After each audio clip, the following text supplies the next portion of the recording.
NEET পরীক্ষার প্রশ্ন ফাঁস নিয়ে বার্তা বাংলার মুখ্যমন্ত্রী শুভেন্দু অধিকারীর। প্রধানমন্ত্রী নরেন্দ্র মোদী ফাস্ট ট্র্যাক আদালত গঠনের সিদ্ধান্তকে স্বাগত জানিয়েছেন। যুব সমাজের ভবিষ্যৎ নিয়ে ছিনিমিনি খেলার দিন শেষ। মোদী সরকারের জিরো টলারেন্স নীতিতে দোষীরা কোনোভাবেই আর রেহাই পাবে না, সমাজ মাধ্যমে পোস্ট করেছেন মুখ্যমন্ত্রী শুভেন্দু অধিকারী। প্রধানমন্ত্রীর বক্তব্যই আমাদের সকলের বক্তব্য। আমরা আলাদা করে এই সম্পর্কে কোনো বক্তব্য রাখতে চাই না। আমরা প্রধানমন্ত্রীর বক্তব্যটাই সমাজের সব স্তরে পৌঁছে দিতে চাই। ভারতবর্ষে সুমহান গণতন্ত্র আছে।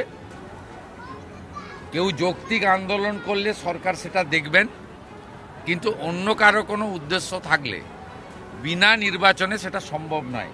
গণতান্ত্রিক মিছিল মিটিং করলে অসুবিধা নেই, কিন্তু হোস্টেল থেকে জোর করে ছাত্রছাত্রীদের বের করলে গত পরশুদিন যাদবপুরে হয়েছে।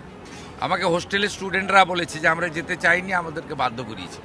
আমি আজকে ভিসিকে বলেছি, যাদবপুরের ভিসির সঙ্গে আমার ফোনে কথা হয়েছে, যে দেশ গণতান্ত্রিক দেশ, বাক স্বাধীনতা আছে, কিন্তু হোস্টেলের ছেলেদের জোর করে এসব করা যাবে না।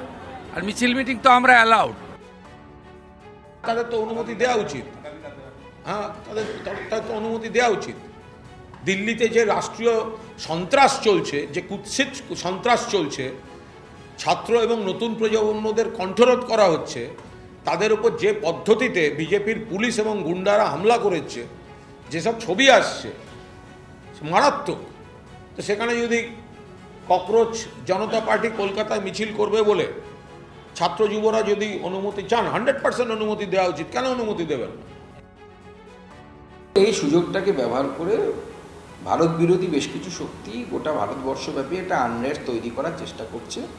তারা ভাবছে যে এটা বাংলাদেশ বা নেপালের মতো এখানে একটা পরিস্থিতি তৈরি করে তারা মাননীয় প্রধানমন্ত্রী সরকারকে উচ্ছেদ করতে চান, কারণ গণতান্ত্রিক পদ্ধতিতে তারা সমর্থ হচ্ছেন না।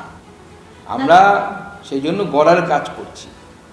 আমরা শিক্ষা ব্যবস্থাকে, ভারতবর্ষের শিক্ষা ব্যবস্থার যে হালে পেয়েছিলাম সেখান থেকে আমরা কোথায় নিয়ে এসেছি তার আমাদের তত্ত্ব আছে, এবং আমরা সেই জন্য আলোচনা চাইছি। লোকসভার ভেতরেই পেশ করব, আমরা তো আলোচনা চাইছি। সরকার রেডি আছে আলোচনা করার জন্য।